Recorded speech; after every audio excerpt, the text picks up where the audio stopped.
Hello. Hello जी। अस्सलाम वालेकुम। वालेकुम सलाम। जी अजहरी साहब बोल रहे हैं? बोलिए। जी मैं आपका तकरीर थोड़ा सुना था, मुझे थोड़ा सा आपसे बात करना था। कहाँ से बोल रहे हैं? वो मैं हैदराबाद से बोल रहा हूँ। हैदराबाद से। क्या नाम है? मेरा नाम बारिक हुसैन कादरी है। बारिक हुसैन कादरी। जी बोलिए। मुझे थोड़ा सा ये लगा, थोड़ा सा आपका हम तकरीर सुन रहे थे, इनका क्या कहते हैं, शहाब साहब भी उसमें मौजूद थे। जी। तो उसमें थोड़ा सा आपके बात से मुझे एतराज लगा आपके तकरीर पे हमको, इसलिए बुरा नहीं मानिएगा। मुझे थोड़ा सा ऐसा लगा कि जो आप वो बोले कि इनका हुजूर सल्लल्लाहु अलैहि वसल्लम के चचा के बारे में भी, वो भी जहन्नमी, अबू लहब भी जहन्नमी। तो उनके हुजूर के घराने पे आप कैसे तनकीद कर सकते हैं? ये आप समझने के लिए फोन किए हैं या हमको समझाने के लिए? हम समझने के लिए फोन किए हैं। हाँ, तो ये मत पूछे कैसे कर सकते हैं, ये पूछिए कि ये करना सही है या गलत है।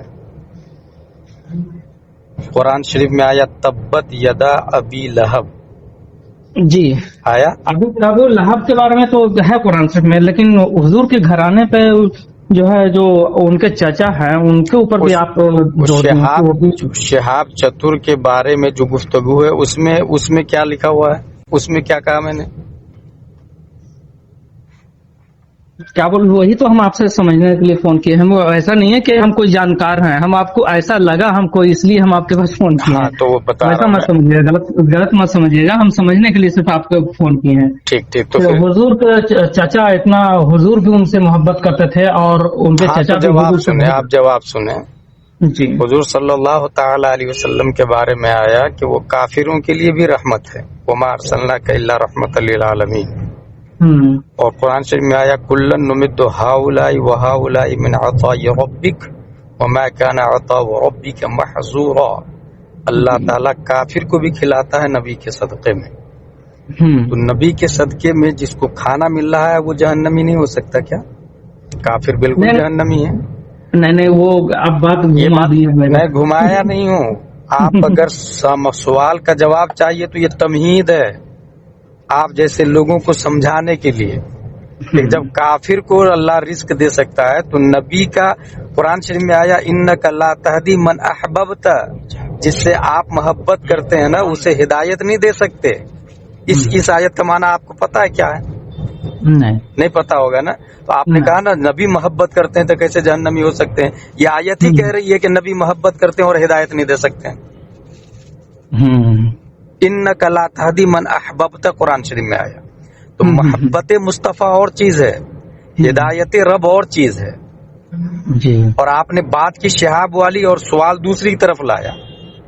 हाँ ना, वो साहब को तो कोई आलिम नहीं है, वो तो बात तो ठीक है आपका कहना, लेकिन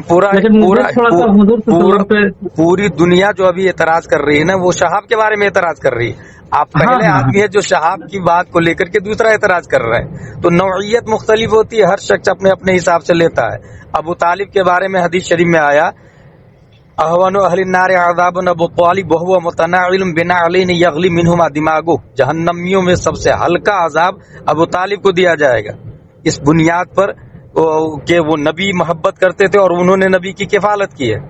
और हल्का अजाब ये होगा कि आग के जूते पहनाए जाएंगे, जिसकी वजह से उनका दिमाग खोलेगा और वो ये कहेंगे सबसे भारी अजाब मुझी को दिया गया है जी। ये हदीस शरीफ है।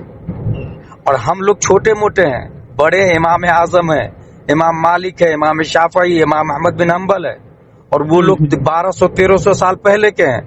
अल्लाह ने उनका नाक बनाकर आला हजरत को पैदा किया। तो आला हजरत ने जो हमें समझाया हम लोगों ने समझा है, मुजद्दिद अल-फिसानी ने जो समझाया वो हम लोगों ने समझा है। और आपको हम जो समझा रहे हैं वो समझे, इसी में ईमान की हिफाजत है। अगर आपने अपने हिसाब से लिया इसको तो आप ही बताइए, पैरासीटामोल का कंपोजिशन कौन बताएगा? एमबीबीएस और एमडी बताएगा ना। फ्लेक्शन में क्या क्या आता है और उसका साइड इफेक्ट, राइट इफेक्ट क्या है, कौन बताएगा? एमडी बताएगा ना। दीन के हम डॉक्टर हैं, 25 साल 30 साल हमने पढ़ाई की है। عوام جی۔ اپنے حساب سے سمجھ رہی ہے اس کو، تو گمراہ نہیں ہوگی وہ؟ نہ وہ بات ٹھیک ہے، ہم کو تھوڑا سا لگا تھا اس لیے ہم آپ سے بہت بہت شکریہ آپ کا بہت بہت شکریہ اس بنیاد پر کہ آپ نے دین سیکھنے کی خواہش ظاہر کی کہ ہم سمجھنا چاہ رہے ہیں۔ ایک چیز تھوڑا سا خیال میرا دور کر دیجئے جی۔ کہ جیسے جہنمیوں میں سے ہلکا عذاب ان کو دیا جائے گا، مطلب یہی ہوا نا؟ جی جی تو وہ دین پہ نہیں تھے وہ، اور جو دین پہ نہیں ہوتا ہے تو وہ کفر پہ ہی ہوتا ہے، جی اور جو کفر پہ ہوتا ہے وہی جہنمی ہوگا۔ جی تو حضرت ابو طالب تو کفر پہ تھے، جی۔ لیکن حضور صلی اللہ علیہ وسلم کا نکاح پڑھایا کون تھا؟ نکاح حضور صلی اللہ علیہ وسلم کا نکاح ہو یا کسی اور کا نکاح ہو، نکاح پڑھانے کے لیے مسلمان ہونا ضروری نہیں ہے، ایک یہ مسئلہ ذہن میں رکھے۔ کافر پڑھا سکتا ہے کافر پڑھا سکتا ہے، پنڈت پڑھا سکتا ہے، مشرک پڑھا سکتا ہے، براک اوباما، ڈونالڈ ٹرمپ پڑھا سکتا ہے، اسی لیے تو کہہ رہا ہوں میں، دین سمجھے آپ۔ برہمن کا لفظ استعمال سمجھ گئے؟ آپ ہی کے عالم سے تو ہم سنے ہیں، بریلی کے عالم سے بریلی یا دیوبندی کی بات نہیں ہے، آپ سنے ہیں اس کی بات نہیں کر رہا، آپ ایک مفتی سے بات کر رہے ہیں۔ آپ سنی سنائی پہ نہیں جائے، آپ جا کے کسی دارالفتہ میں پہنچے اور ان سے کہے کہ کیا کافر نکاح پڑھائے گا تو نکاح ہوگا کہ نہیں، تو آپ کو بات سمجھ میں آ جائے گی۔ سنے سنائی بات ہمارے پاس مت کیجیے گا، ضیاءالدین نقشبندی سے پوچھے۔ ٹھیک ہے؟ جی ٹھیک ہے، السلام علیکم۔ وعلیکم السلام۔